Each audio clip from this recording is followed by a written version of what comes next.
You are listening to Earth's Mightiest Podcast, episode 168. Comics are back. Yay! Yay! The world is still on fire. Boo! You know, I say let's talk comics just for No, yeah. I mean, yeah. I'm just saying, like. No, that wasn't not accusatorily. Just because, oh my gosh, there's so many. It's impossible the amount of craziness that's out there to handle. So I feel take our wins where we can, and give our people this moment of, fluffy, light, comparison of who did the best, Ripley muscled comic book hero, and etc. So we can do that. Yeah. How's Florida, guys? Florida and yeah, and rainy. You guys have this. All right, let me start this sentence over. A lot of mask wearing going on. I have no problem wearing masks. In fact, I started to have a problem. I didn't want to wear them at first because I didn't know what was going on. Somebody was like, my mother was like, if you want to go to the grocery store, you have to wear a mask. I'm talking weeks and weeks ago. And I was like, bullshit, I'm not wearing a mask. And then I got there and everybody was wearing a mask, and I was like, oh, okay, that's what they do. But it's getting to the point they just made some rules in Amherst, Massachusetts. Mandatory outdoor mask wearing. Outdoor? Do we feel this is I'm already off comic books. Look at that. Yeah, you're the one that wanted to go off. You're the one who went back in. It depends on how close you are with. Are you in the vicinity of other people? Then yes. If not, then no. Yeah. Yeah, I suppose I'm getting to the point, I'm driving around, I see people driving in their car by themselves with a mask on, and I suppose it's just that's a little overboard. Habit at this point, maybe. But it might just be out of laziness of putting it on and taking it back off. Yeah, I will never have that laziness because I feel like I can't breathe with it on, and I definitely can't tell when people are talking to me or not. I'm so deaf, it's unreal. I sometimes like smile at people and realize that right they can't see. No, that's real too. Like, you've lost like half the face of as far as like social cues for slight twitches of muscular, etc. Anywho, I was the way I see it. This is the closest I'm ever gonna get to becoming a ninja. And so I am all for it. I may keep doing it even after this pandemic. I don't have to shave. That's great. Yeah. I'm all for it. And like I'm all for just hiding in the shadows and people not knowing I'm around. The more people don't know about that, the more the better for me. Mandatory smoke bombs. Mm-hmm. I don't have any problem like with, it's not like this is my God-given rights to not wear a mask and make other people sick. Yeah, I get it. Just makes me uncomfortable and I can't hear and stuff. I get anxiety is what I get. But I don't know. It is what it is, Gotta keep people safe. So I hope all y'all out there in Radio Land are keeping each other safe. We've been listening to the smooth sounds of Bobby Mo's scratchy, horsey voice. Yeah. Pretty much. That's it. Nothing else has been really different here. Just working. And that's it. Same here. I just finished a commission for 17 pop vinyls of the same exact one that I've been working on for like a month. And like the character looks really, really cool, but it's incredibly complicated, and I hate it so much now. Just because I'm just tired of doing the same thing over and over again. I am actually just this week going back to work, and I was a little concerned, but I'm not sure why, because there's already more work that I can possibly handle, so yeah. Well, busy's good, right? Busy's good. No, busy's good. Yeah. And I started streaming while I work. Some handful of people have been liking that. That's pretty cool. Yeah. You mean what you work on and stuff? Hmm? Yeah. Like on Twitch and Facebook Live and. No doubt. It's been cool. You got all those things going at the same time? I did one or the other, but I found a program that lets you like stream to all like 3 at the same time. So I'm gonna give it a try this coming Sunday. But if anybody wants to, twitch.tv/comedianviet. How much RAM you got in that new machine there, Viet?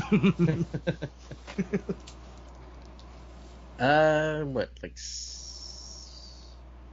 16 gig? Something like that? No. It's decent. You can give that the old college try. I bet you take a good running shot at like streaming more than one site live. Yeah. Yeah. But you're gonna have to shut down all the porn. It's just it is what it is, you know. Not with that attitude. Well said, my friend. Well said. If nobody take me down, oh no, I've got to keep on pouring. You guys see speechless? You guys see the rumor that that Alison Brie might be cast for She-Hulk? No. Yeah, that's a rumor. Of Community and Glow fame. I think of her as being of Mad Men. That too. But you're right. She's she's a good character actress, is what she is. Yeah, and she would be a good Jennifer Walters. Yeah, I was gonna say. I don't think she's buff enough, but yeah, that's what CGI's for. Yeah, okay. You're gonna back that play, be it? I'm all for it. I mean, I would go if you co-sign to it. I got your back basically when it comes to She-Hulk. You know what I mean? Yeah, I mean, like if you saw her on, Glow was just a great show. Oh yeah, and I did see that actually. Yeah, Glow is a great show, and Community, like she's a good comedic actor. So like her doing the fourth wall stuff, like that, like from the comics would be perfect, I would think. Is that known as a big element of She-Hulk stuff? The early issues, yeah. She did the fourth wall stuff before Deadpool did. Was it John Byrne, maybe? Yep. Huh. All right. Well, that series Glow, I think I only watched the first season because I don't remember if it just took a while or something, but the second season I never got around to. I wasn't sure they were going to make a second season. It was one of those things, But she was excellent in that. And the truth is, being a comedic actress or actor, it's got to be one of the toughest jobs. Like, just getting timing to make people, across many spectrums agree that you're funny is, I don't know. I don't know how you get on stage and do stand-up comedy via. You're one of the bravest men I've ever known. I mean, you just gotta. It's just like everything. Like you have to get over, like, being terrible at first. Pretty much. Yeah. And like, it's funny because like I'll go to work functions with Lisa, and like I'm like, here I am like talking to like some of the top surgeons, right? Like these are literally people that that reach into people's guts and then, like grab their hearts and pump them with their hands in order to keep them alive. And like these are the same people who are like, oh my god, you do stand up? I can never do that. I was like, I talk in front of drunk people. Kind of easy in comparison if you think about it. Yeah. Well, everything's got its nuance, I suppose. Yeah. I guess you need training for both, huh? Yeah. Lot less casualties with comedy though. True. A lot less risk of people dying. Hopefully, if you're a family practice type of doctor, there's not a ton of casualties. Just right. in your daily, like, can you turn sideways and cough type of. Right. But I'm sure your amazing partner, yeah, she's got a lot on her mind, I'm sure. Every episode, as it were. Whew, wow. Any other news? Nope. I swear to God, there's some really cool Marvel Legends toys coming out that they're just really tapping into that 90s X-Men fan. Like if you're a 90s X-Men fan, and all of us are, all of us on this show are, they want our money. Yeah. Like there's a Hellfire Club box set coming out that looks pretty rad. Like even like the box has like the fancy paintings and all that stuff, and like the fireplace and Hellfire Club. Wow. Yeah, so yeah, it's got like it's got Emma Frost, got White Queen and Sebastian Shaw, Donald Pierce. They're going like deep dives into. Is there a Cameron Hodge figure? When the day that there's a Cameron Hodge as like this, the scorpion spider, like with a little cardboard cutout of a suit. Of a suit hanging around his neck. That was the best. That was like one of the best things ever. It was so freaky. Like before, like I pretty much don't have to ever make an X-Men custom ever again, pretty much, because they're eventually gonna make it. Like we're gonna get to a point where we're gonna have like Maggot and like Mudbug. Oh Lord! If they get to Mudbug, I think that's it. I think we have to call it quits. I really think we might have to call it quits if they go that far. I wouldn't be surprised, man. Like I said, right now they're really tapping into the, like, you can pretty much collect all of the like the X Factor. What do you suppose that's about? Like, why are they like, gassing everybody up on all of a sudden out of, like, used to be you could never find a single piece of X-Men merchandise, right? Yeah. Well, they realized that the people that are fans of that era are in their 30s and 40s, yeah, and 50s, and they have any semblance of an income. And they're the ones that are buying these $20 toys. And Disney did buy Fox, so they have all the rights back to the X-Men now. Yep. That's where I was going with that. Let's maybe have a little excitement for the potential. I don't know. I sometimes think about the next phase of the MCU, and I just realized that it's gonna be it's essentially a bloodbath. Like, nobody's coming from the first arc, except for Captain Marvel, I guess. Well, yeah, well, not only that, the momentum of all the movies just been cut with COVID and the theaters being down now, so it's just like they're back filming again. I read that. Like Marvel Studios is right on the job. I read that a week or two ago. But that was in general. The release is the problem, because I think Disney just even said they're going to go ahead and release Mulan on Disney Plus, but I guess you have to pay for it. Yeah, I guess how much? $30 for it. It's like a damn Blu-ray. But do you get it permanently? Or? Yes. At first I didn't think it was supposed to be, but I think you do have it for as long as you have Disney Plus.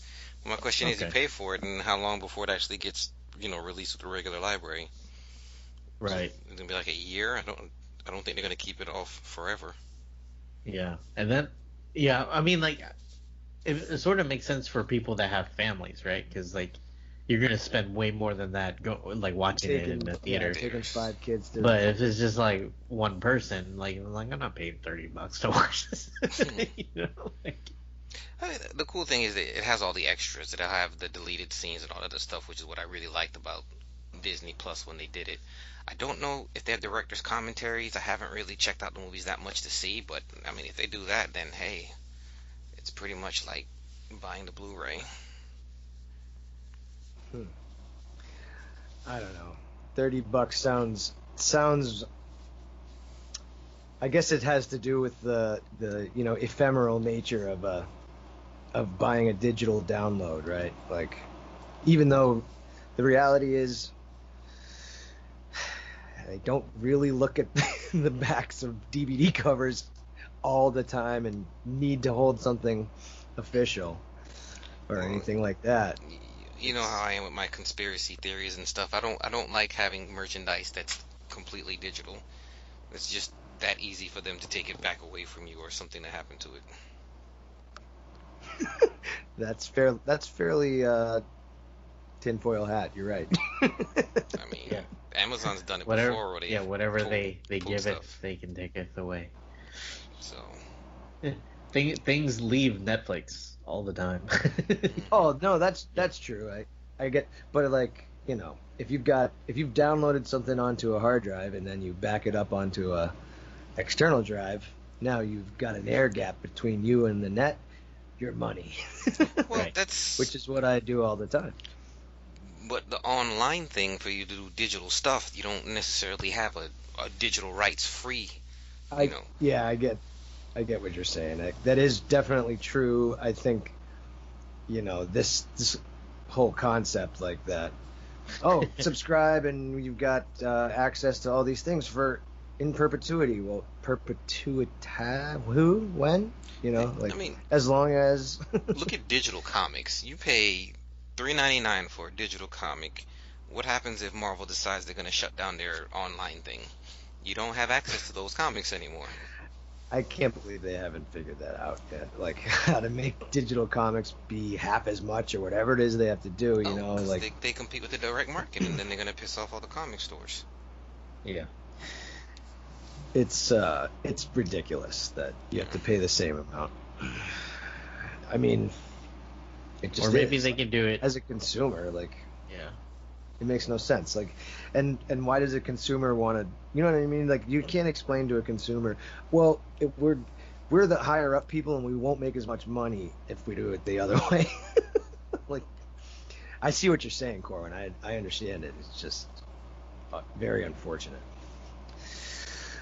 That said, speaking of people, damn, you guys don't hear that bell? I did hear it, but I was just waiting for your transition. Don't let it interrupt you. Guys hear people standing up for get that money? Yeah, what's her name? Their clash at Demon Head, Captain Marvel. Why can't I think of her name? Brie Larson. She, I guess she pretty much strong-armed Marvel into getting Iron Man money for the next phase. She's like, look, I'm in charge. I'm running the Marvel universe, and you guys are gonna pay me that Captain America Iron Man money. I don't know exactly what the numbers were like, but she was making significantly not as much. And I think that's more of a woman's actor thing too, and stuff like that. Oh yeah. But... Well, yeah, that's what I mean. Oh, okay. Yeah, she was like, nope, those guys got buku bucks, and I want that same action. So I I should have probably read it a little closer. It sounded like a good win for people who don't get paid as much as a general rule in society. And so I thought I saw something about the director of was it Candyman? The upcoming Candyman. Yeah, she's gonna be directing. She's gonna be directing the second Captain Marvel. Really? Yeah. There's a new Candyman movie coming? Oh yeah. It probably would have been out if it wasn't for COVID. If not for COVID, we'd have everything we want. Okay. Yeah. Alright, let's get on with the show. Podcast reviews.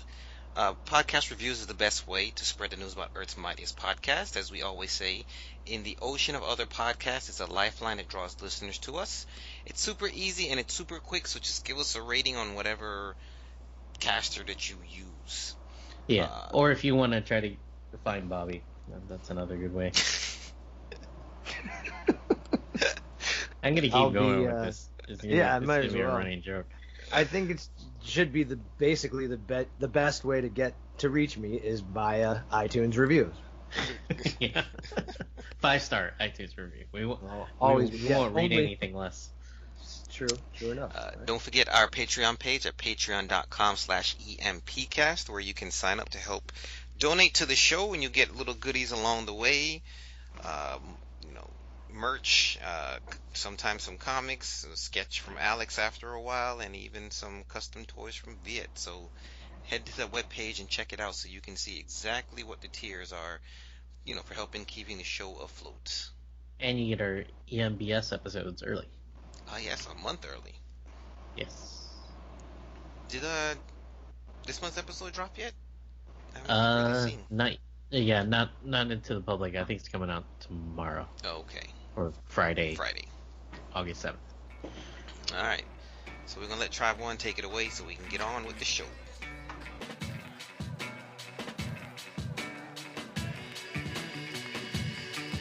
Now appearing in the building, up in every ear hole from 80-year-olds to the children. You're here to hear about the heroes and the villains and save yourself some dollars, yen, and euros from the zeros to the millions. This is a lot of class packed into one podcast. They probably ought to have laws passed, but it's too late to stop the onslaught. Raw blast of compacted, bombastic, five-alarm sass. They're talking AVX, way back to Secret Invasion. They're talking flying up high in the sky, down to the feet on the pavement. They're reading the pages of every single one of the summer events. So other than Bendis, you want to be coming to them when you want the Avengers. They're up inside of your environment with flying iron fists, giant-sized Goliaths, and the tiniest super scientists. Try denying it, but I insist. There's other podcasts, but this is Earth's Mightiest. EMP, literally MP3 TNT. Young, new, mighty, and secretly. Try denying it, but I insist. There's other podcasts, but this is Earth's Mightiest. EMP, literally MP3 TNT. Young, new, mighty, and secretly. Try denying it, but I insist. There's other podcasts, but this is Earth's Mightiest.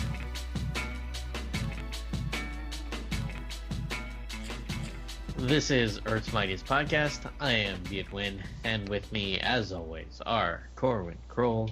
Greetings. And Bobby Moriarty. Boom, boom, shaka-laka, laka, boom.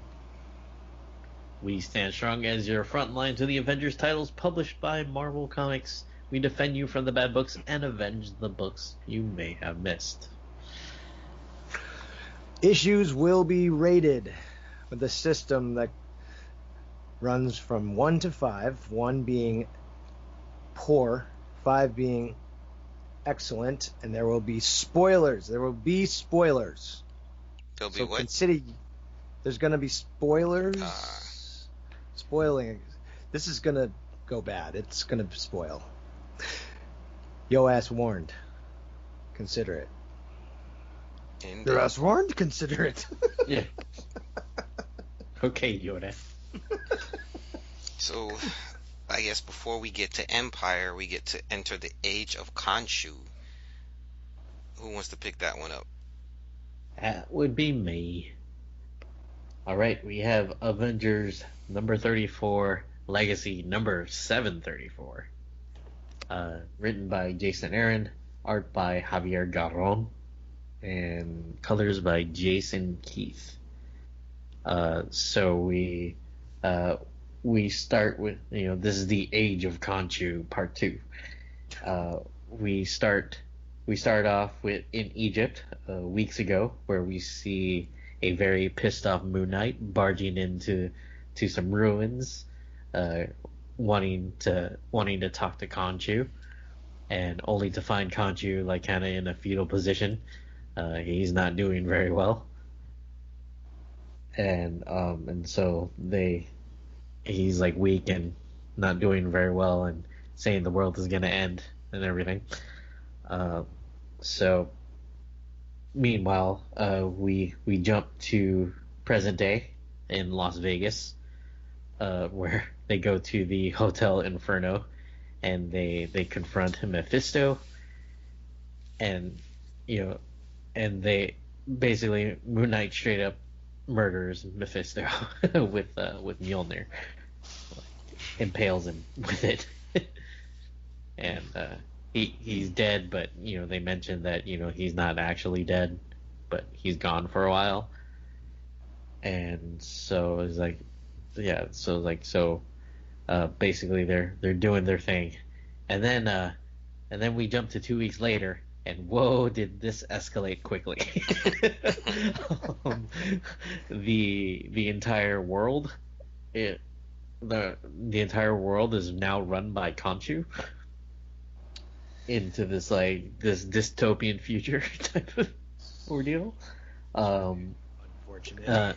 Yeah, and Black Panther is captured, but so Moon Knight doesn't have the Panther power yet, and then he mentions that Khonshu doesn't have all of the powers that he stole. He still has the Ghost Rider, the Spirit of Vengeance, in him, and he drives off.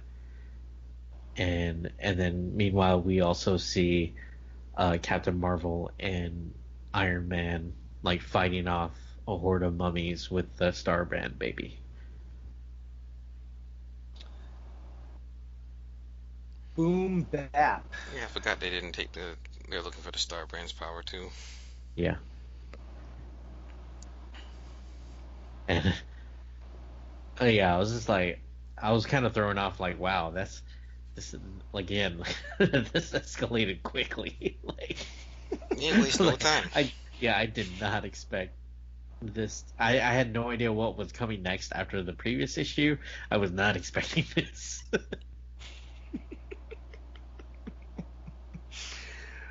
Oh my god.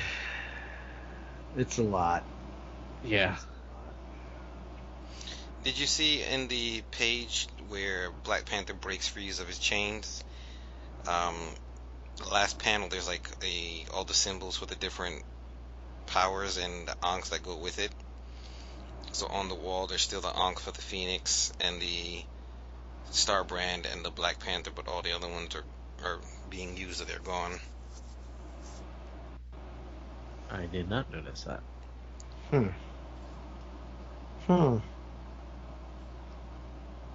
Interesting.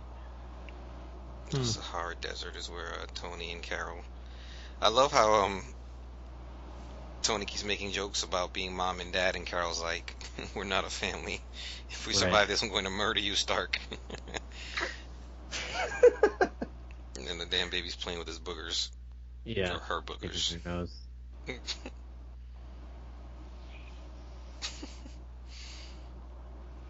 Solid.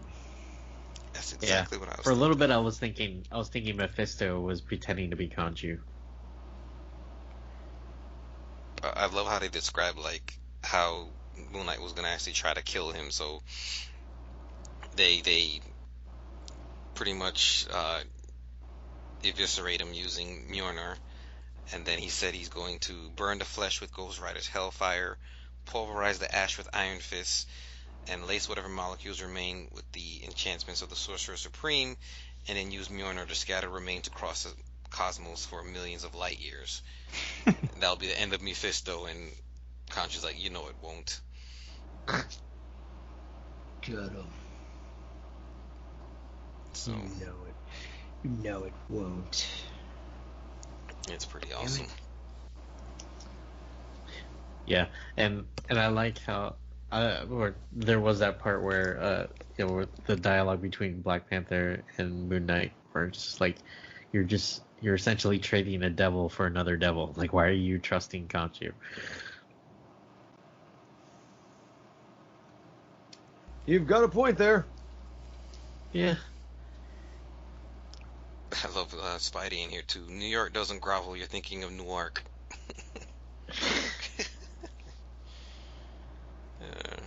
And poor Thor is still smushed between all the moons.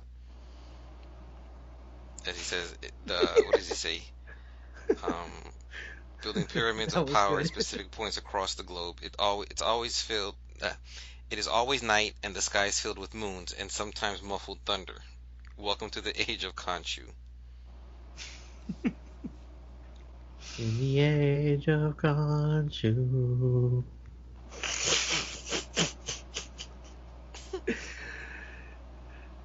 I guess we'll leave Bobby to the singing. Oh wow, that's a pretty ringing endorsement. Thanks, Corwin. I appreciate you. Trust me, I'm the worst out of the three of us, so it's okay. Oh yeah.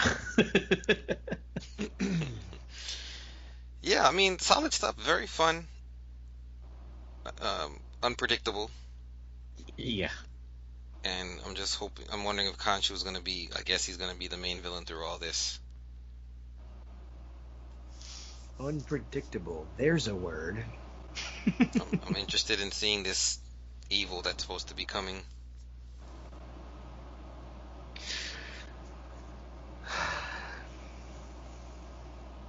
Yeah, I like, again, I just don't know where this is going, because like there's so many irons in the fire with this book, right? Like, yeah, we still have Dracula in Chernobyl, and then then we have the Atlantis, then we have Namor, and then the Russian superheroes. Right. I mean, like, I almost, I keep wanting to complain about that, but then the thing is, it's really good and fun. Like, all the exactly. Whatever comes, whatever they do next, whatever piece they decide to wrap up, or throw us the next piece of the puzzle, they're all solid storylines. So what's sure, you can complain that they're all over the map. Sort of feels like my life right now. And that way, I think it's kind of realistic. I mean, life doesn't just give you one thing at a time. Exactly. That's. I'm not saying that as a complaint. Like, it's cool. Actually nice not knowing what's going to be happening next. Yeah, and I guess if anything, I just keep being amazed and surprised that they managed to keep amazing and surprising me. Yep, that's Jason Aaron for you. Yeah, man, it's awesome. It's nice having just a killer crew that doesn't want to quit on this book. I don't really have anything to complain art wise. No, solid. Too much. Yeah, solid. Agreed. I would, of course, Ed McGuinness I would say is better, but I'm sure his check is better. Yeah. I have no complaints. No. Alright, so I guess I am up first. So I thought it was a very good issue. So it's going to get 4 broken chains. Yeah. Ouch. Technically, I think that. Yeah, it's gonna get 4 traded devils from me. Yep. I'm giving it 4 Star Brand Booger. There we go. I was wondering somebody's gonna take it.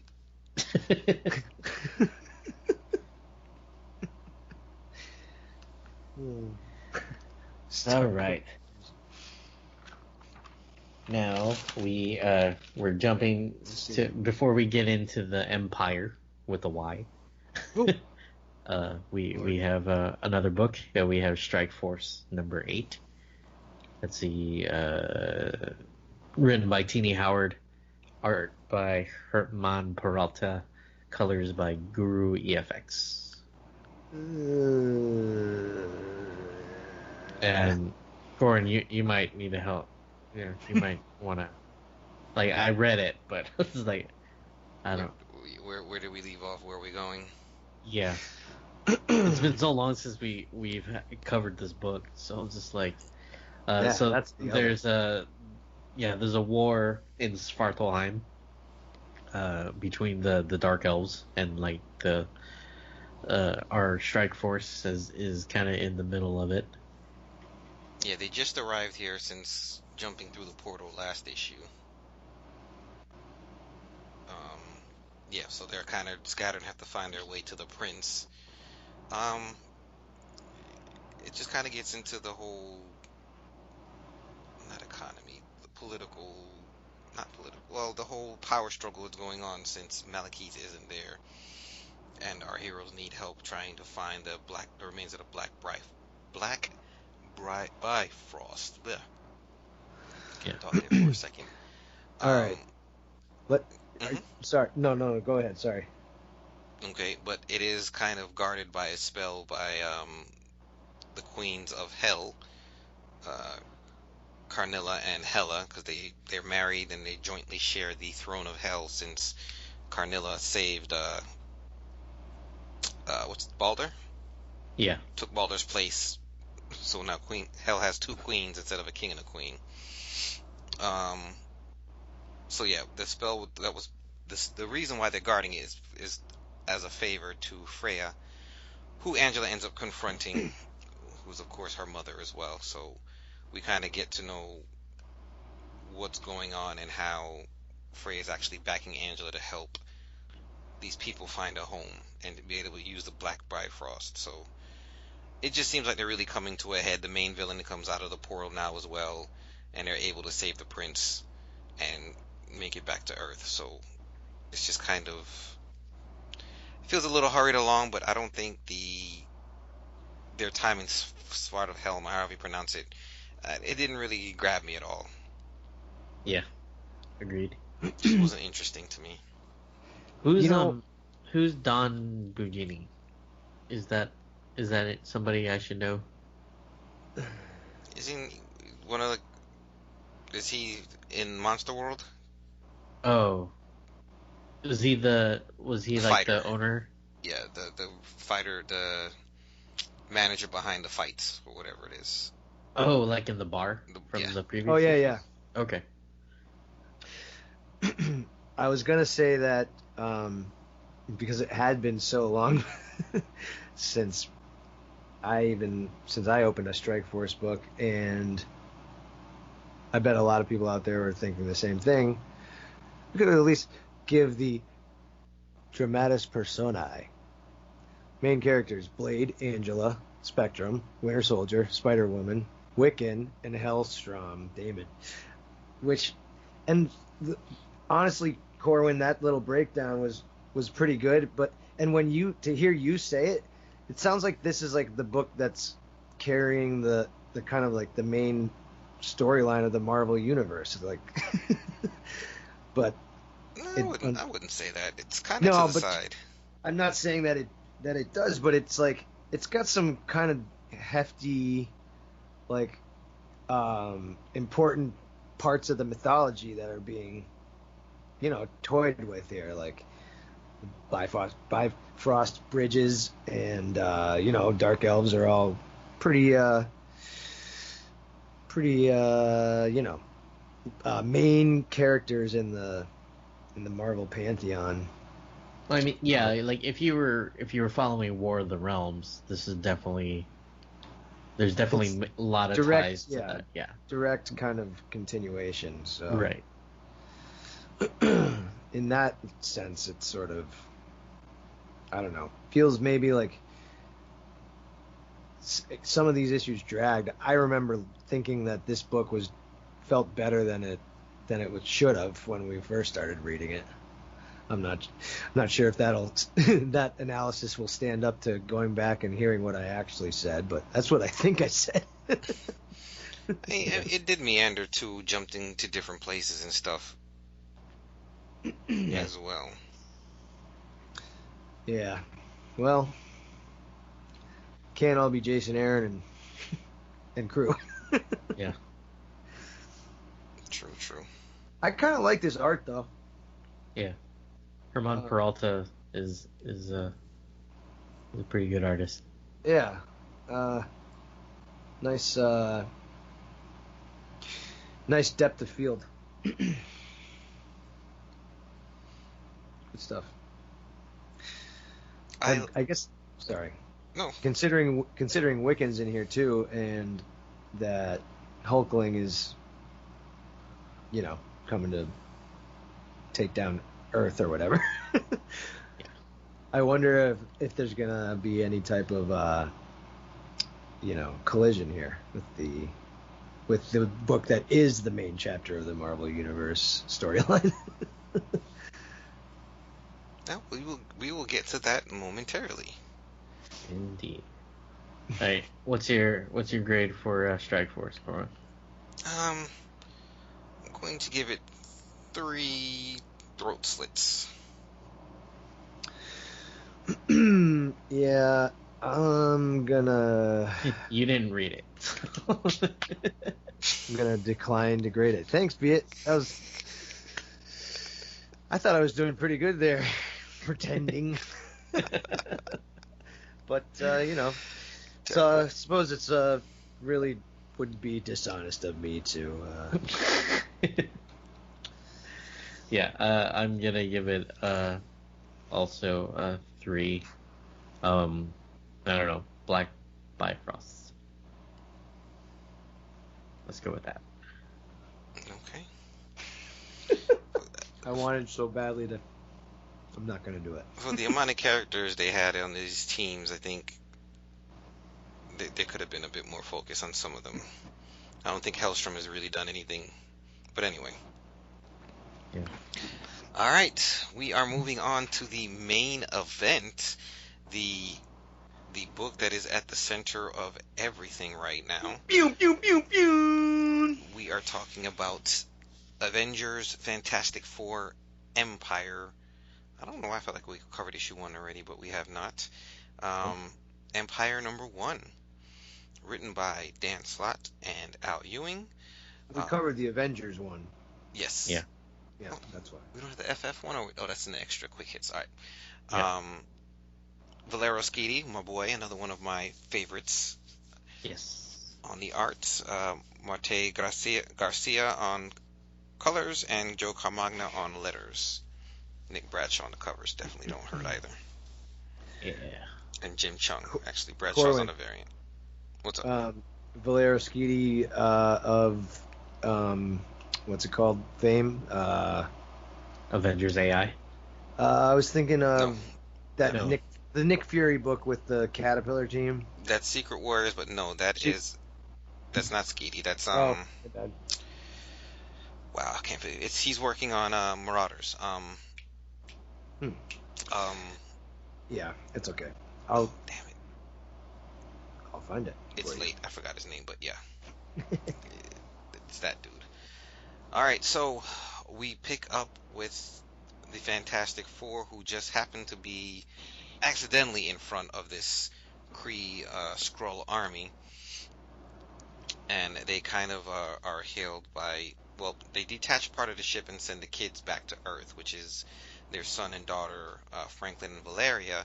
But then also there's one Skrull girl and one Kree boy who were in some gladiator games. So they're kind of like... Caselli. I don't even know.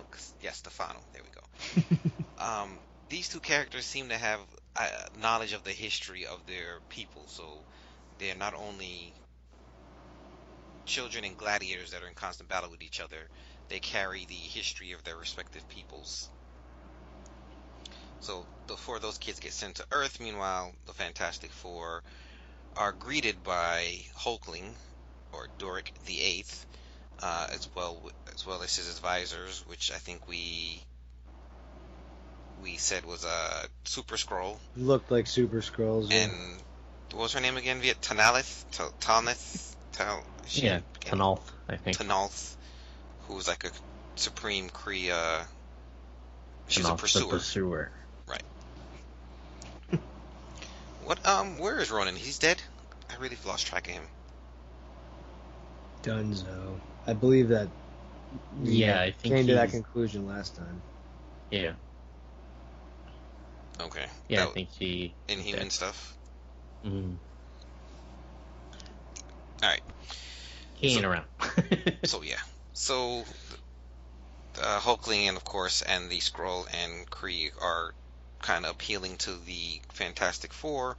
Meanwhile, back on the blue area of the moon, the Avengers are still talking with the swordsman and where's his name? Koi. At one point, the swordsman leads She-Hulk away to get her a weapon, as he says. So Koi ends up, meeting back up with the Avengers, and of course they all have a bunch of history. Thor, he calls him Uncle Thor. She-Hulk comes back with some new hammer kind of weapon, but it also helps her focus. So now she isn't.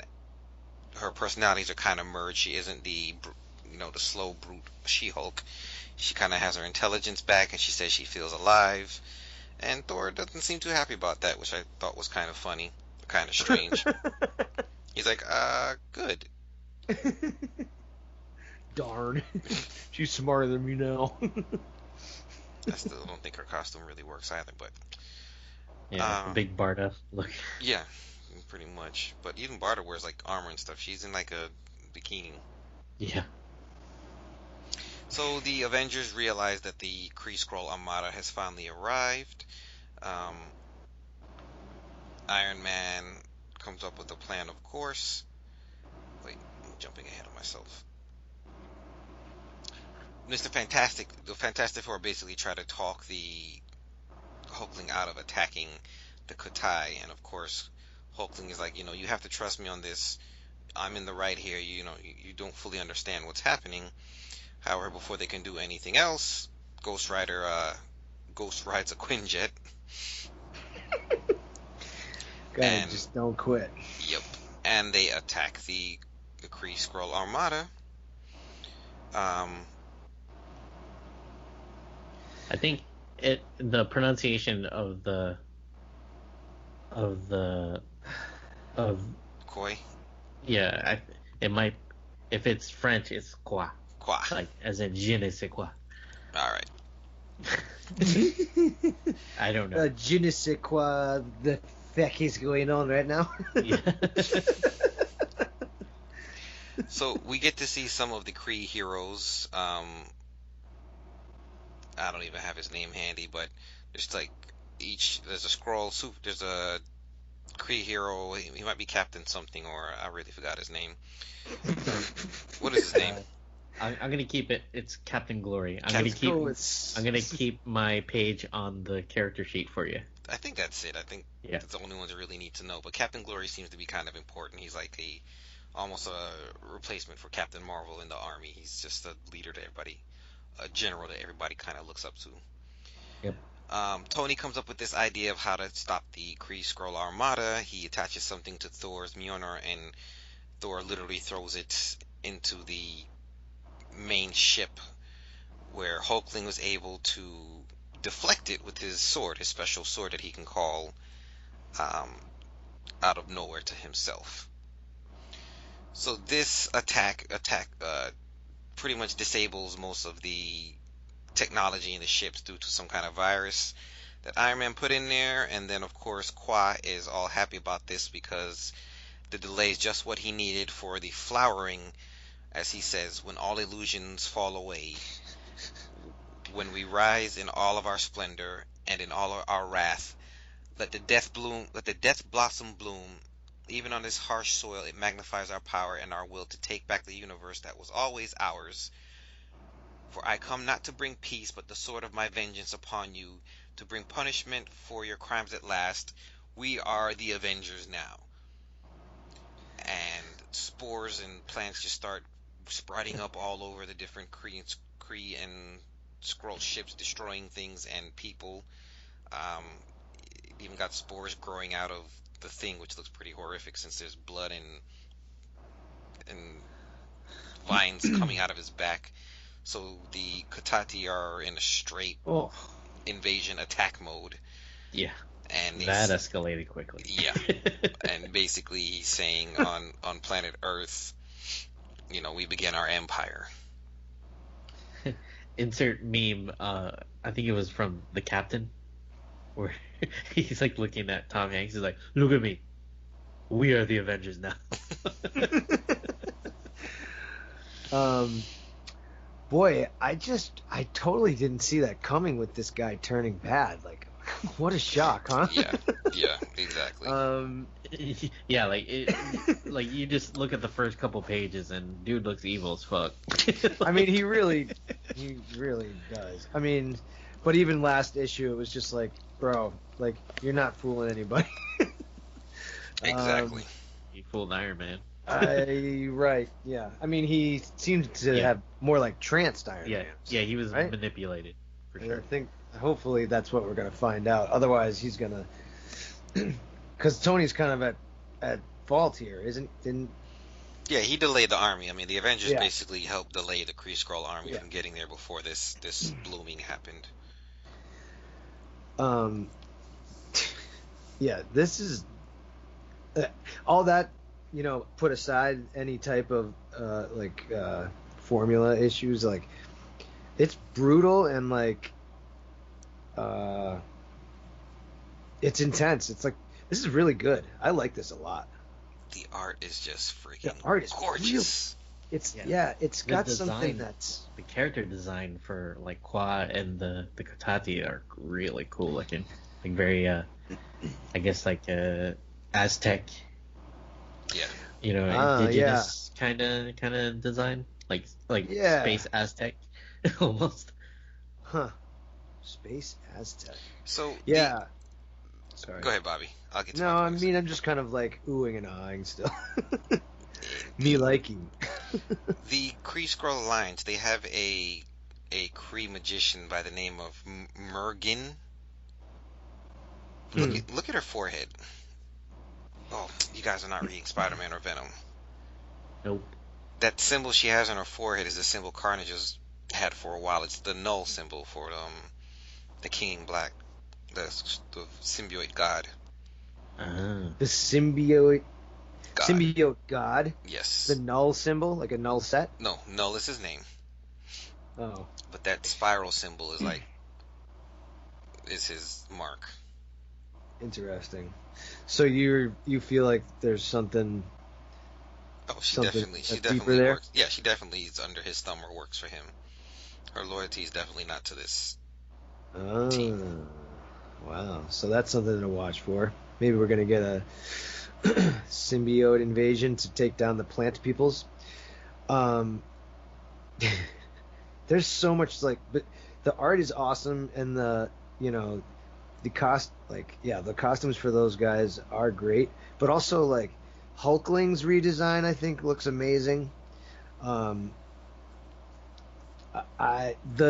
Ghost Ride the Quinjet is just gnarly, and I really like this, like, I don't know if they're gonna call it like Panther Buster armor, but I guess it's like Space Panther armor, but it's really badass. He had that. That's the one from the he fought Brute when he was Hulk with, right? When Amadeus. Yeah. Wait, who totally awesome. T'Challa fought him? Yeah, wearing this armor. Yeah, it's kind of like Hulkbuster, Yeah, Black Panther armor. Right, that's why I said Panther Buster. I didn't remember that armor though, but it's really cool. And yeah, I don't know, the colors in this are outlandish. I don't really know. There's something about the art that just feels like almost like this book came from the future. Like they did something here that I feel like I haven't seen before, and I can't figure out what it is. It has a lot to do with the colorways for sure, but it's just really like totally grabs you. Full force Marvel badassery. I mean, yeah, it's beautiful. The story isn't deep. It's not, anything groundbreaking or different, but that's the thing about comics is it's always about like how are they going to deliver it, and I mean if it's the rest of this book looks like this, they can deliver it, keep delivering it as long as they want. My favorite part in this issue is the swordsman She-Hulk interaction, which is like, all right, here's a strategy. We'll call it "As the Petal Flies on the Breeze." She's like, oh, like fastball special. He's like, yeah.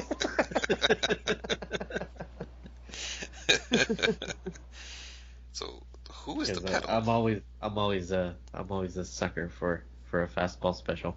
Sure. And then and even Super Skrull looking all like badass villain, like boss, like video game boss villain looking.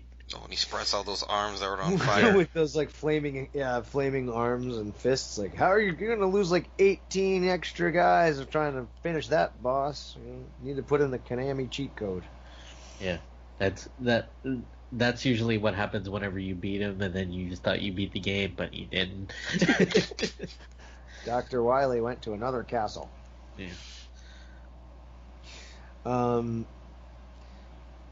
So, I mean, so what else? What's going to happen now? Like, Fantastic Four are knocked out of the game.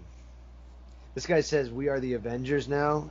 He's claiming it's a bit like, I mean, he's definitely a bad guy, but what is he thinks he's a good guy, right? He does. I mean, of course, for what when the Skrulls pitted the Kree against them, and the whole genocide that the Kree did, killing all their people. Yeah. Almost wiping them out. But of course they overdo it, and then all of a sudden now it's all meat as bad as they put it, or what did they say? I just saw that speech. Yeah. The word they use for humans. They lean towards the green. Oh, let all the animal worlds fall, and the Katati rise anew, masters of the cosmos, as they should always have been. For here we plant the seed of the Empyrean. It's funny that yesterday, Corwin, we talked about Animal Man and Swamp Thing. We're talking about the red and the green. Yeah, here we have it. But, you know what else? Jim Chung covers. Oh yeah. Forgot about that. I mean, I would. Manaskidi had time to do his own covers too, but Jim Chung ones look damn good too. He killed it. And it's nice. There's a little extras after pages that are his designs, and it really is a Hulkling redesign. I was worried that I was going to say that and then get shot down again, but you guys were on point with the Hulkbuster. I'm interested in looking at this like ship and this room design. I wonder who does these 3D modeling things. I mean, that looks like it was done. Well, that was just by Skeety. Yep. Yeah, I guess so. I mean, that's made in a CAD program. That's not a drawing, you know. Nope. I know Marvel had like this. What was it? Was it like a city or a? They did have like these kind of 3D rendering things that artists can use as backgrounds and then kind of draw over it. I know I saw something like that. Really? Somewhere, so they have an idea of what it's staged, like all the important areas are actually mapped out. Yeah. That is cool. I saw something like that. That's something I'd like to see.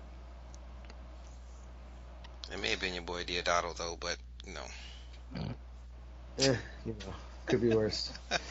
What's his name? The Jamie McKelvey and Kieran Gillen, when they, put their books out, like Wick Div and stuff, they've always they're showing off stuff like that. We gotta watch. We gotta watch what we say about Diodato. I've seen him doing martial arts on Twitter. Hey. So, needless to say, he seems like a nice guy. You know what? Just not a fan of his artwork. Like, from here, when I'm not looking at his art, I actually, I remember liking it a lot. I know that it's not always the best nowadays, but there was a time when I really liked it. So. But he changed. I mean, before it was very fluid and more drawing. It's like extreme change. Like it's very not like it's not like to say that you don't like his art now is. Yeah, I'm not saying he's a bad guy. We're not saying anything negative about you as a person. Yeah. Don't except that you can't draw. All right. Anything else on this issue? Nope. All right. So Inhumans are whack. I will say a solid 3.5. I probably give most of the points because of the art. To the art, yeah. It's just gorgeous. The story is okay. Not set in the world. It's not Secret Wars, which was just fantastic, but it's still solid. It's still fun. But I can see some people not enjoying it because it's kind of just color by numbers, kind of. All right, so I think that, Corwin, you are being lulled into that false sense. We almost always know that issue 3 or 4 has a huge turnaround in these events. So I'm going to give it 4 Super Skrull Greatest Destinies, and let everybody know that this thing's only just getting started. I wouldn't say I wouldn't just put it back on the shelf and pretend you know what's going to happen just yet, because I think this is going to get crazy. All right. Yeah, I'll give it a 3.5 petals flying on the breeze. I'm a leaf on the wind. Pretty much. I gotta get Johnny to watch that series. Firefly. Yeah. Alright, take it away, issue 2, Bobby. Same creative team. Sorry, 1 second. Got you chewing, huh? So in case listeners caught just catching it, Al Ewing and Dan Slott on the story, Al Ewing on the script on this issue, Valero Schiti on art, Matea Garcia on colors, Joe Caramagna, Gracia. Yeah, that R. I keep flipping that R in my mind. And Joe Caramagna on the letters.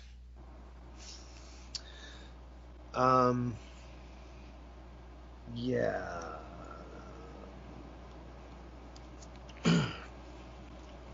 Which book is this again? Issue 2.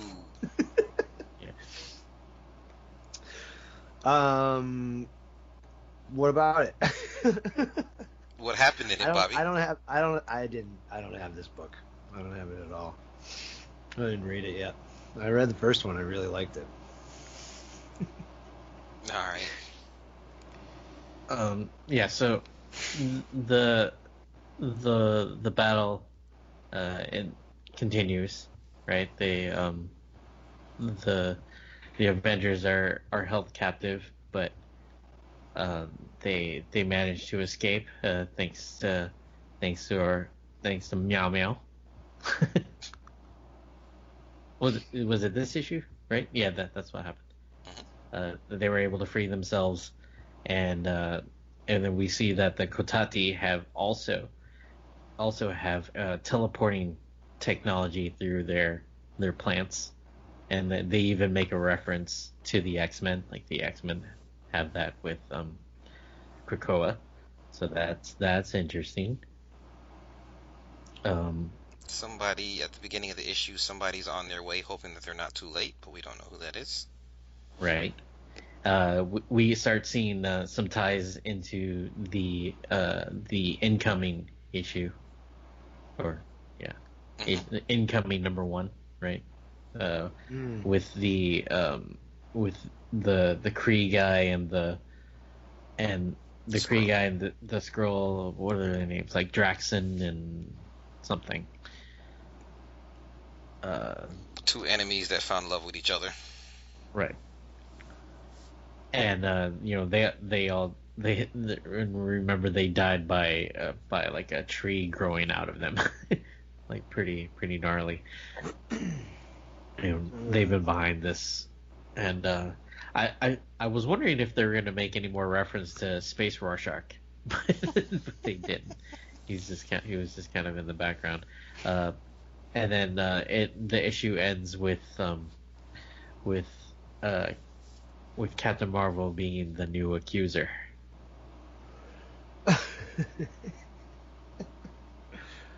So Carol the Accuser. Wow. Isn't she I think the Supreme Accuser? She's like the leader of all the accusers. Yeah. And we were suckered by those we trusted, Captain Glory. And her weapon gives her some kind of powers as well. It kind of powers her up as well. She can feel the power in her weapon. Well, I guess it's a hammer, huh? Yep. Let's go back to the beginning of the issue. And I wonder, the whole thing about She-Hulk being, like going off somewhere and coming back, like just feeling great. Oh yeah. Like there's something there. Oh yeah. She's gonna turn on them for sure. Did they plant that seed? Huh? They made her turn to the green. Get it? Oh boy, dad jokes. Not right. Easy being green. I like this. I like the moment Carol Danvers wakes up. Kar-El. Oh yeah. Yeah. Oh yeah, she's half Kree. Her mom is a Kree. Her dad is human. So they do give you a little bit of history of Qua in here. And he does. Yeah. Mm-hmm. I mean the backstory I think is gonna play a bigger part in the story. Like they wouldn't give us this stuff about like seeding the blue side of the moon. That wasn't going to be like somehow come into play in the next couple issues, right? Like why otherwise why do we care about those? Well, that blooming, that seed that they have on there, it increased their powers somehow, or it had something to do with their powers, which is when they're ready to attack. Yeah. So, I mean, Quad does actually reach out to the Avengers, like, join us. You can be, like, did he give them the moon or something? You can stay here or something and live in peace, and that usual speech. Yep. Yeah. You can be our pets, basically.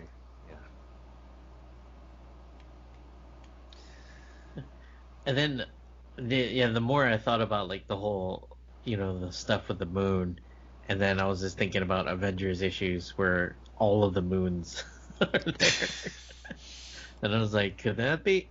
I don't know, probably not, but yeah, hopefully we'll get some indication of whether the age of Konshu was before or after this. Yeah, I'm sure you're.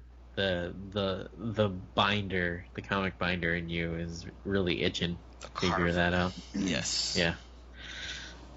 Like, where does this fit in continuity? I've got my loose maps already. I've got some ideas percolating. I'm looking forward to it. Lord knows it's gorgeous. This art. Yeah. Not my hammer. Universal weapon. Oh, I thought they gave it a different name. Tana says she cannot make it sing as he did. Perhaps another can. Yeah. And we find out why in future issues. So, you guys, are we meant to believe that Carol, in the moments before she dies and then is reborn as the accuser, that she killed Hulkling? No, she didn't die. She almost died.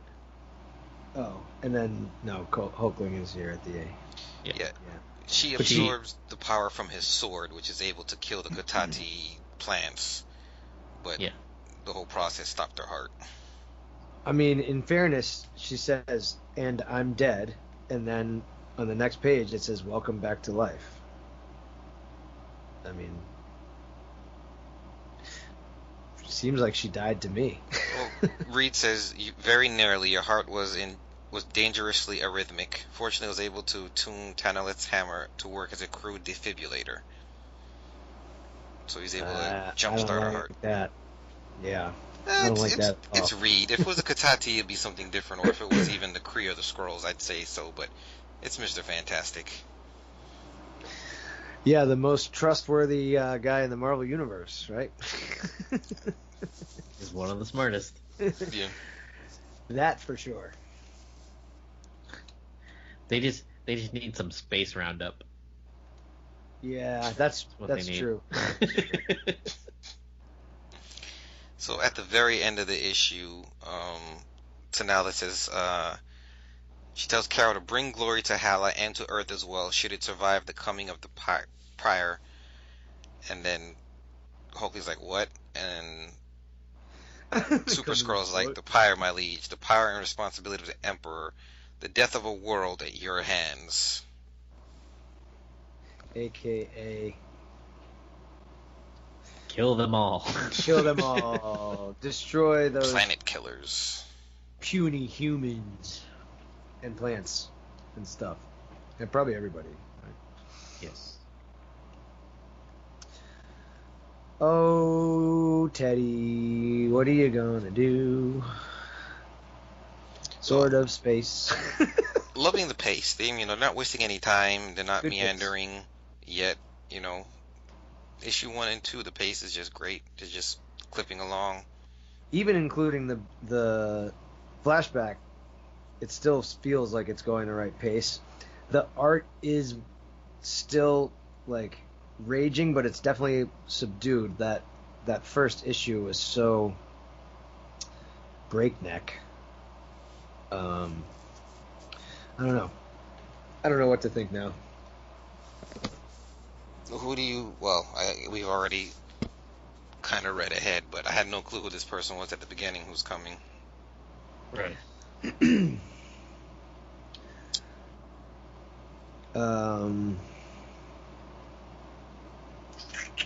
Does this feel like an event book, or does it just feel like a big story arc of a series? Yeah, it doesn't feel like an event book. Well, it's more of like maybe more of like a just more spacey, so like just more of like a cosmic event, like a cosmic Marvel event almost. Why doesn't it feel like an event? Why? Well, yeah, I guess, yeah. Why do you think that is exactly? I'm thinking maybe because it hasn't quite reached Earth yet, and we'll see how everybody else gets intertwined with it. But yeah, it's more of just like this is like a big Avengers book. Yeah, I think that we're still I think this is still the pregame. Like I just feel like there's a big there's a big curveball coming. Otherwise, they wouldn't have like a 28 book checklist here. You know what I mean? Like, I don't know. I suppose maybe I'm being fool me, won't get fooled again. You know, they're doing playing that old number on me again, where I'm just like, it's a Marvel event, it's gotta be good, doesn't it? Is that what's going on in my head? Maybe, and especially when you get to like issue 3 or 4 is usually where it kind of lulls, and then it just like rushes towards the end, like on issue 5 generally, and then has like 20 pages of previews of the future books coming out. Is this a 6 book? Yes. All right, it's 6, Series. but it's also like got a it's got an Avengers, Fantastic Four, and an X-Men miniseries. Yeah, but are they? Is it just one issue each of those? No, it's got it's like a full miniseries of those. Yeah, I think they're 3 to 4 issues. So we're looking at, like 18 to 20 core books. Well, they pared it down. I know, like, Strikeforce is ending with issue 9, possibly. They're not going to do their Empyre tie-in. The Agents of Wakanda one was also canceled. A few of them have been killed.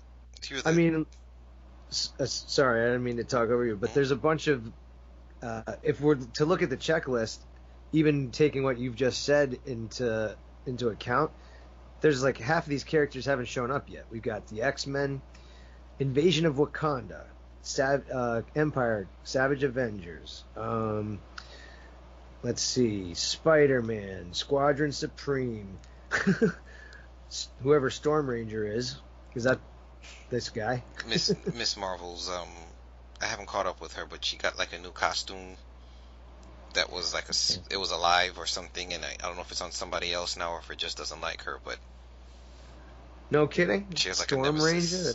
Yeah. Really? That's interesting. Yeah, I'm way behind on that book. So yeah, I don't know. Yeah, I think just because it hasn't reached so far it doesn't. I'm with Corwin where at the moment it's not feeling like an event yet. Yeah, I'm not ready to give up on it, but they're definitely. It's the first round of the war. It's like opening shot. Yeah. Like we should have this down pat by now. We should know what happens in issue 1 and then issue 2 of No. Right?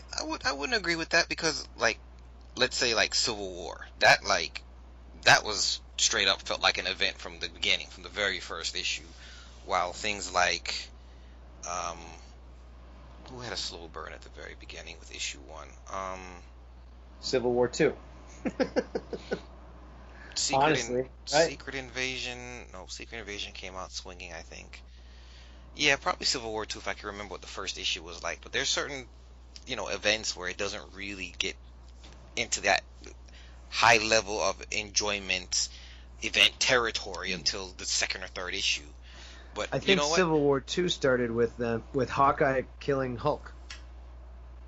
Yeah, I don't remember Civil War 2, but even with this one, you had like 2 one-shots before the main thing even started. Now that I think about it, if you read the Fantastic Four or the Avengers Zero, they had a bit of a lead-in, and then these first 2 issues is just like, okay, the beginning, the opening shots, the beginning round of everything, and now, as of the end of this issue, it's come to Earth, so yeah, we'll see how it blossoms into a... Blossoms, nice. Very well done. Into the next book. I see what you did there. Alright, anything else? Nah. Alright, so... It might grow on me. Yeah. I'm hoping that things like kind of branch out, like... We can find the root of the problem. Wait. Some people are moaning a lot right now and rolling their eyes. Wait. Maybe in the next few issues, our patience will bear fruit. Oh God, we're old. All right.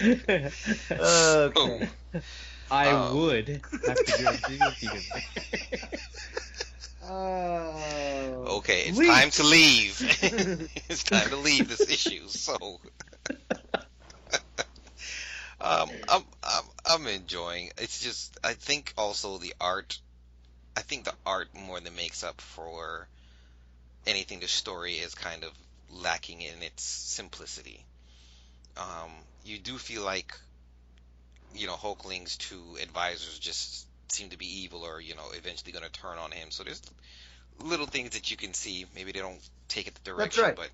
but the story seems kind of simple enough. But there's another layer.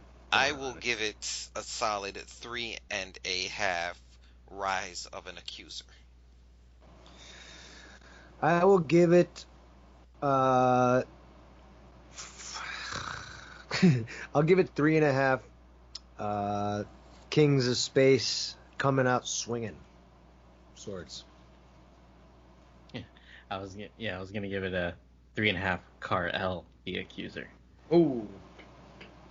Nice. Zombie Ms. Marvels. Zombie Captain Marvel. All right. We're gonna stray off for a little bit from the main book and cover Empyre Avengers #1. Written by Jim Zub, art by Carlos Magno, and colors by Espen Grutengern.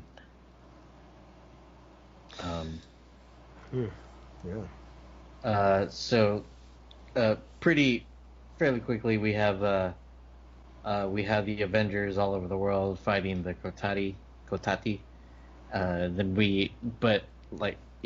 We had different characters. We can go into detail later, but the main focus is with Kazar, Black Knight, Scarlet Witch, and Dr. Voodoo going to the Savage Land to deal with the Kotati there, and the battle ensues, and then there's a surprise attack by Man-Thing, who's on the Kotati side, and so is Shanna the She-Devil. Except she's green with envy. It's not easy being green.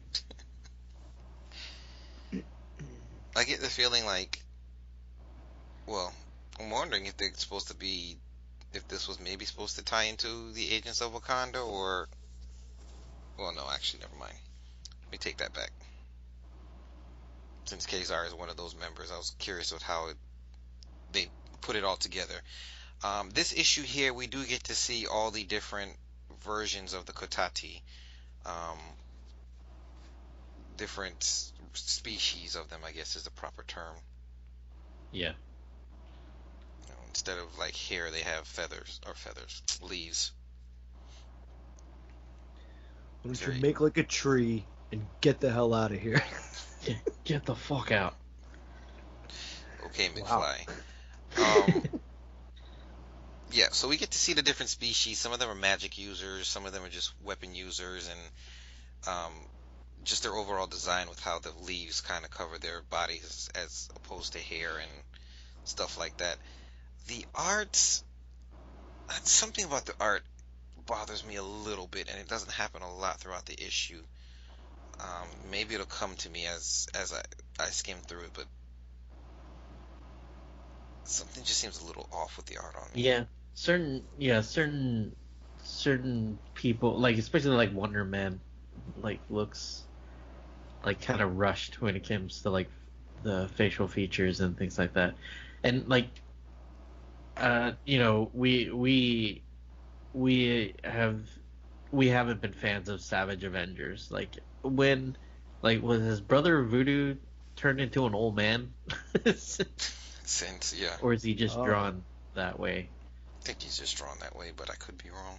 Like, because he looks like an old man. The way you just said that, Corin, it made me remember a line in Roger Rabbit where Jessica Rabbit says, "I'm not bad. I'm just drawn that way."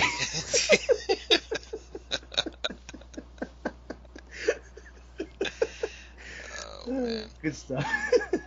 And it's very clear here that the unified Kree Skrull design for their new uniforms, their helmets kind of play up the Skrull ears as well as like the Kree mohawk. Yeah. In their helmets. It's a very, very good blended design. The purple and green, I think, is still ugly, but they did really well with the redesign. Mm-hmm. Yeah, I didn't realize till just now that like it's like a mix of Kree and Skrulls. Yeah. I thought they were all just like Kree.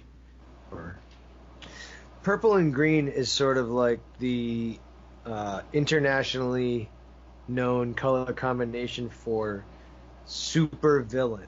Right? Well, like purple's not even the right term. It's like Magneta. It's like I think the word you want there is magenta. Magenta, yeah. Sorry. Magenta, yeah. It's like an off red kind of. It just. Yeah, like purple, basically. No, it's still more red than purple. Like a bluish red. Bit of so purple. It's like an indigo. No, it's more red than purple. It's like a magnetic kind of sort of. Sorry, I see what you're saying, but it looks. I mean, they look like the Green Goblin running around, or like secondary colors is what Dr. Octopus. You're trying to say. They look like Spider-Man villains, is what I'm trying to say. But props on the design. Brother Voodoo does look old as right. He's drawn like old as hell. And then I was wondering if Wonder Man was gonna be there to keep him as a pacifist, and it looks like he is. Yeah, I mean he's pushing people apart. Yeah. Breaking weapons, but not actually attacking people. You got Dr. Nemesis. That's Yay. interesting. I was happy to see him. Whoa, that's cool. I will put my science in you. Vegetation will triumph. Yeah, great. Bring on the broccoli, pal. That's not really a very good comeback on Swordsman's part, in my opinion. I think vegetation will triumph is a pretty scary battle cry. Yeah. Yeah. So eating my vegetables would have saved me. Not eating my vegetables would have saved me in this war. Yeah. Well, it's hard to know. If you ate them, then they're inside of you, and then they bloom out, and then Yeah. Good Lord. The art is very interesting. It has something that nags. You're right, Corwin, but it's not bad. It's like no, not bad. There's a lot of really sort of strange what's that word I want? The different not just angles, but it's perspectives, weird perspectives, like looking up from like all the characters' feet, and then a lot of them kind of it's a lot of perspective stuff, I think, is part of it.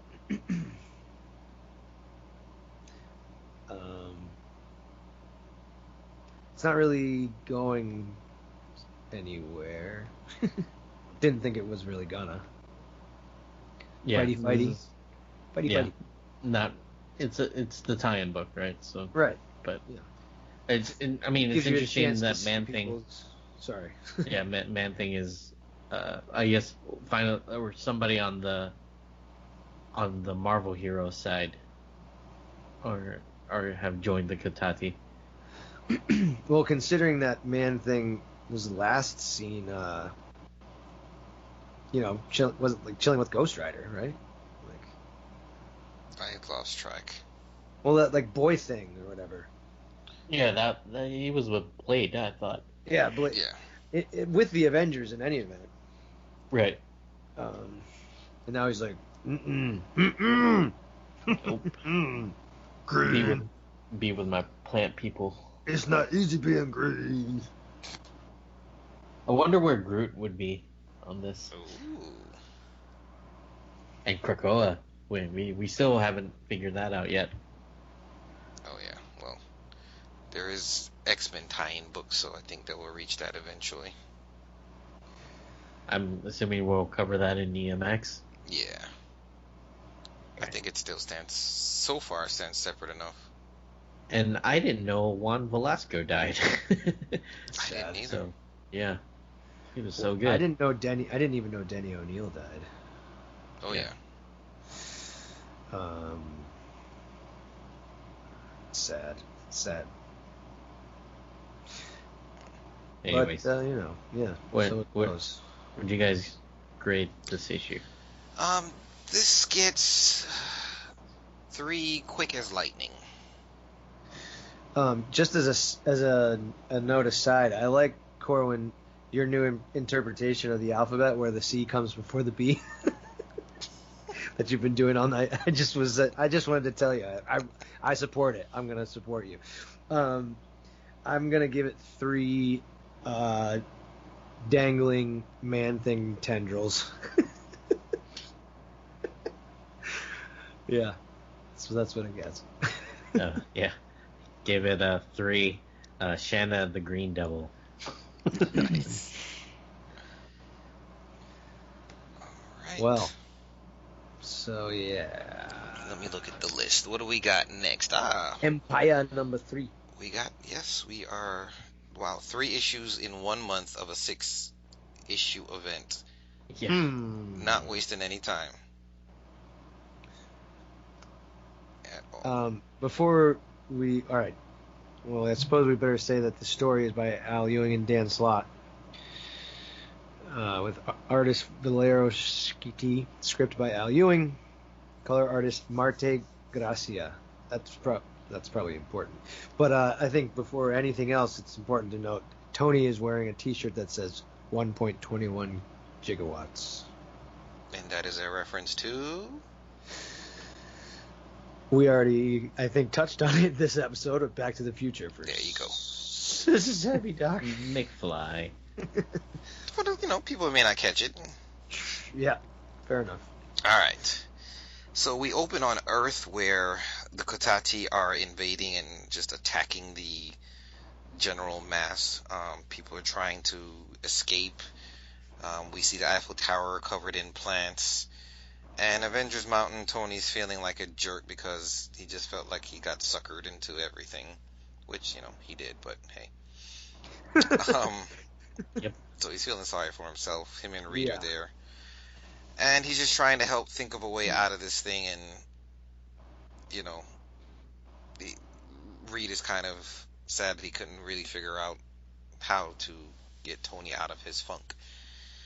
We see in Wakanda the Kotati are trying to invade. Thing is there with some of the Avengers, Ghost Rider, and we see Shuri. Yeah. Okay. Oyoke, however you pronounce your name. And Wasp is there, so war is going down there. We see over... Oh, that's Fat Cobra. Yep. I just saw it. Yep, Agents of Wakanda. Who Wasp is also a member of, I will add. Sorry. No, that's cool. So here they do... Kwa mentions to his dad that, of course, the most dangerous person is T'Challa. They definitely need to take him out. And he says that by now T'Challa must figure out what they want. So of course, yes, T'Challa has figured out their goal. They have come to Wakanda for the vibranium-rich soil. And as they're talking, a ship starts to land, and who pops out? Ooh, I'm gonna tell your mom. Mommy Dearest. Mantis pops out. Yes. It is the Mantis from Guardians of the Galaxy. For people who don't know, this is the character they based that one off of. But this one is not as much of an empath. She's more of a... Would you say she's Chinese based? Her look and her fighting style is kind of more of a Chinese based background. Yeah. or maybe Japanese. Asian. That was good. No, I mean, looking at her drawn and her hairstyle and everything, I would say it's probably more Chinese. I could be wrong, but hey, or Asian. We'll leave it at that since I don't know for sure to be specific. So on the Kree Skrull command ship, they're just saying how their ships have been decimated and they're running out of options of what to do. They decide to send Carol on a mission because something is going down on what planet did they call it? Well, basically, there's a planet that acts as the kind of the base of the Kree Skrull Empire, where it's both people, both races in unison on this planet. It's kind of like their first colony working together, and something has happened, and lots of people are dead, so they have to send their most powerful figure out. So they send Carol to figure out what's going on. Meanwhile, Hulkling gets a call from T'Challa, who's saying that he needs his Star Sword to help them deal with the Katati, and Teddy sends it without much of a second thought. He's like, oh yeah, T'Challa, no problem, here you go. Everybody else is kind of like, are you crazy? You just gave away our greatest weapon. But of course he's like, I can call it back at any time. It doesn't really seem like a big deal to him.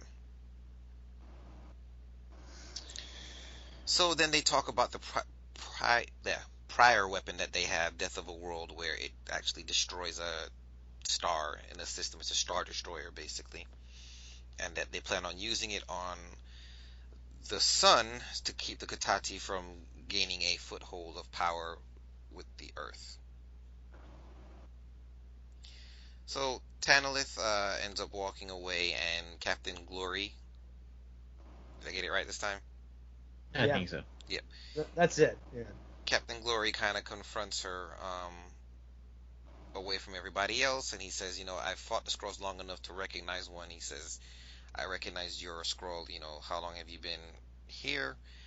And then she transforms, and we find out that she is the Raquel, the Empress of the Skrulls, which is basically Hulkling's grandmother. Yep. Bro. Yeah. Survivor of Galactus. And soon my grandson will be absolute ruler of this galaxy. And of course she wants to break him out of his heroism, so of course they're going to do something to make him, pretty much probably make him choose between the Empire or his home planet. Mm-hmm. And yeah, I don't know. Yeah, this is where we hit the lull in issue 3. I tried to get I gave it my best mental positive energy for a really great surprise twist right here, but didn't seem to happen. Sorry guys. Got to work on my mental powers, I guess. I mean, usually in issue 3 is usually when they, like 3 and 4, like the middle is usually when they lick their wounds and try to regroup and try to figure out how to win. Right. Act 2. Yeah. So I like the tie to Avengers Endgame or like the parallel to that with them with the Kotati like breaking through the force field in Wakanda. Oh yeah. I was just like, that's I don't know. I don't know if I like that or I hate it. Like we're just like, oh, that's a cool, like homage to the movies, but yeah.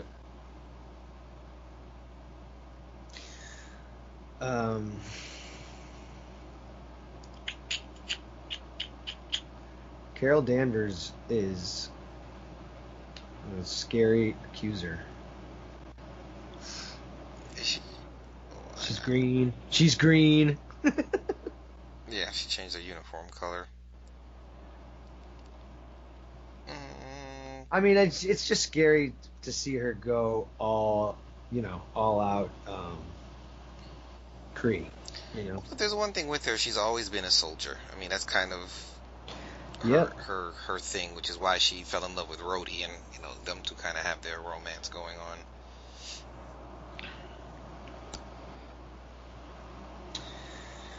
Yeah, according to this, Ronan the Accuser, he died.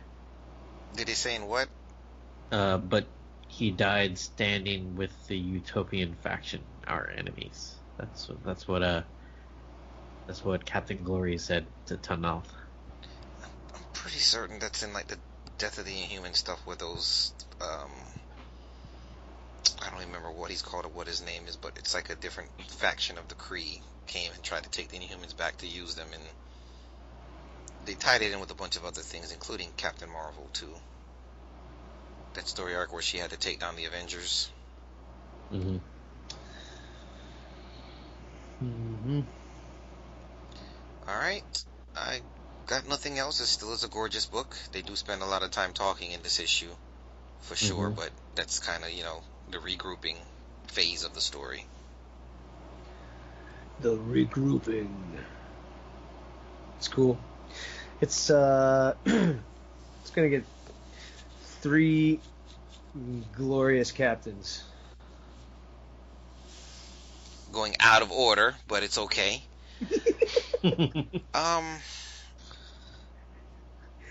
I would bump this to a 3.5, mainly once again due to the art. This is just a gorgeous book to look at, and I could flip through it over and over without even paying attention too much to the words. The art definitely tells a large part of the story as well. So for me, it's going to get a 3.5. Yabambe. Yabambe. Yabambe. I rebelled against Corwin's coup. Yeah, I'm giving it a 3. Yabambe time. Yabambe time. Yabambe time. Listen, it's clobbering time. Oh, it's Yabambe in time. Oh, I gotcha. Okay, I'm thinking Yabambe time. So, yeah. Before we leave this issue, go to the page where T'Challa is waiting for Mantis to arrive. On that second to last panel, the page before she arrives, that second to last panel, look at She-Hulk's face. She-Hulk is not impressed. Which? Say it again. The page before Mantis arrives, the last panel is her ship landing. Yeah. Look at the panel right above that. Look at She-Hulk's face. That can't be right. Oh yeah. Yeah, he's like, She-Hulk is not impressed. Indeed. She's like, there's already a green person here, so maybe you should leave. Or she's like, I can't believe she stole my look. But and even here at the panel above, she's kind of like debating with T'Challa. She's like, I've seen the Katati. They don't have, much use for metal of any kind. It's like she's kind of sweet on him, it seems. Or maybe that like her discontent with Mantis could be the fact that she's influenced by the Katati. Yeah. We're just like, mom's here. Because, she's even already trying to talk T'Challa out of the reason why they're coming to Wakanda. Yeah. And she's not, talking in Hulk speak. That, too. There's got to be some reason. And then she's not carrying around her hammer. She hasn't... That's the thing, besides Mjolnir, no one has used their hammers yet. We have this buildup of all these hammers. I think there's going to be a hammer in time coming down the pipe pretty soon too. It's hammering time. All right, let's run through these quick hits real quick. This battery's dying on this laptop. Did you guys read any of these other books? I read Fantastic Four, number 0. Right. That's going to be a hard no. Bobby. Alright, so... what's not on this list is Captain Marvel 18, which is where Teddy sends Carol to this planet, where this, big bombing happened that killed so many people, and she ends up arresting the person behind it all, but we come to find out it's her half-sister. So that was a pretty interesting take. And at the end of the issue, she kind of goes out on the lam with her sister because, you know, she believes her sister is not guilty of what happened. So, very interesting. I actually was digging it. So if you're a Captain Marvel fan, you should check that issue out. Is that still written by Kelly Thompson? It is. Kelly Thompson and... Oops. I do need to catch up on that. Seems like a lot happened in that book. Possibly. Corey Smith on pencils as well. Wonderful cover, too. Is it, Jorge Molina, another one of my favorites. Yeah. The only other book I read was... Yeah, I just read the Fantastic Four, number 0. And it's sort of like, you know, it sets up the two kids in issue 1 that were with the Fantastic Four. We get to see the what's her name? She's like another one of those celestial beings, like the Challenger and the Collector. Oh yeah, Elder Gods, one of the elders. Yeah, one of the Elder Gods. Yeah, Fantastic Four is written by Dan Slott, art by R.B. Silva and Sean Isaacs. Oh yeah, that's a beautiful one. Yeah, and colors by Marte Gracia and Marcio Menez. So big names on this book, and yeah, beautiful art. But it's definitely more of a Fantastic Four book where they, you know, just them getting in shenanigans in space. I don't think you really need it. Like, you don't really need it besides if you were just wondering where those kids show up on their ship. Other than that, you don't really need it. Unless you're just already reading like Dan Slott's Fantastic Four, which has been good. Yeah. Behind on it, but yeah, I agree. Captain America or Empyre Captain America, it's kind of Cap on a different mission on Earth trying to stop the Kotati, but he's kind of working with some military troops. So it's him and a bunch of US soldiers basically. It's alright. We'll see if it goes anywhere. You know, the team has their own distinct personalities, and I'm sure all of them aren't going to make it, but definitely on a lower tier of books for me. I skimmed a little bit into the Lords of Empire Emperor Hulkling -- 1, and Bobby, you were mentioning about Wiccan and Hulkling, and they do have like, this is before he went off to space and became the Emperor, but like there's interactions between him and Wiccan, like where they kind of show up again before he goes off to war. Interesting. It's pretty major with their character development for sure, and where it leaves them off with the art's not great in this book, but story is interesting. Serviceable, solid. Still got some growing to do for the artist. Yeah, you could draw a hell of a lot better than me, of course. Yeah. Written by Chip Zdarsky and Anthony Oliveira. Pencils by Manuel Garcia. Inks by Cam Smith. Colors Triona Farrell. One thing I will say is Zdarsky definitely threw in a hell of a lot of X-Men references. Yeah, he did.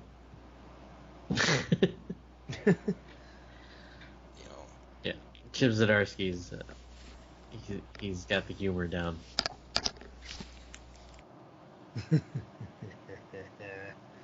Yeah, he's a funny one. He's a funny guy. Yeah, funny guy, that guy there. Oh. Corwin's laptop died. Did it? I bet. Yep. Because he's not talking. Yep, it says he left. I guess we hardly knew you. Yeah, I guess we can call it a day. Because I didn't read any of the other ones. Yeah. Hey, Viet. Yeah. Where can people find you on the internet? At Comedian Viet. And comedianviet.com. Yeah, man. Tell you what, all y'all out there in Radio Land, you can email us at emp@earthsmightiestpodcast.com. You can find us on Facebook and at the group at facebookgroup.earthsmightiestpodcast.com. You can find us on Twitter at EMPcast. Hashtag the collective net for to find us and a bunch of other Marvel Heroes related podcast Twitter feeds. And yeah, you can check me out, Bobby Mobetta, at Bobby Mobetta, at all your finer social media outlets that aren't called Facebook, hopefully. Mm-hmm. But sometimes on Facebook too.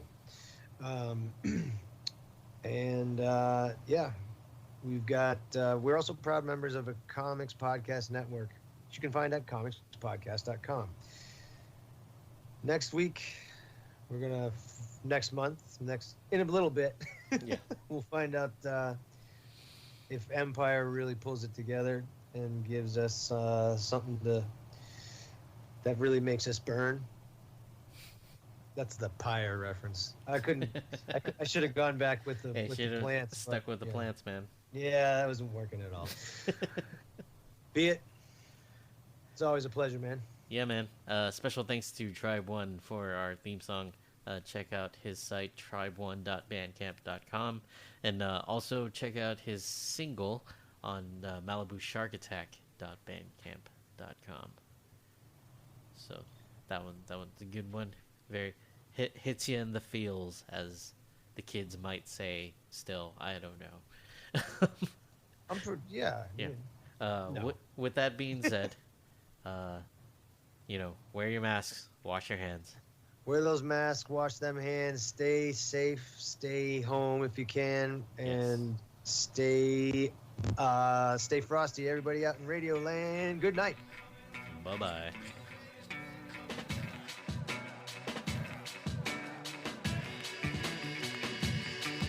Now appearing in the building, up in every ear hole from 80-year-olds to the children.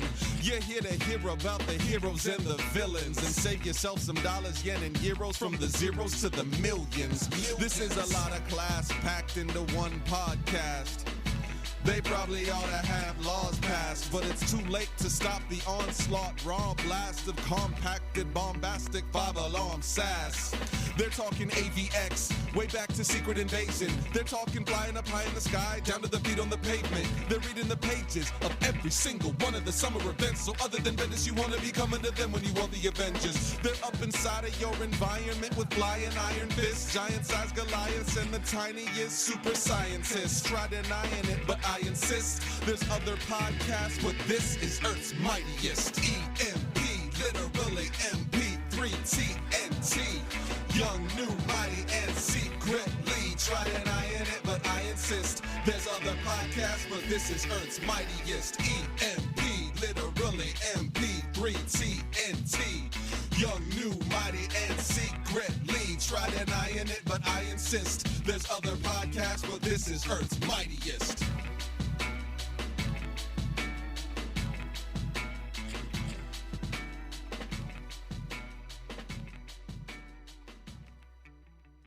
Find out more about Earth's Mightiest Podcast at www.earthsmightiestpodcast.com. Earth's Mightiest Podcast is not affiliated with Marvel Comics in any way.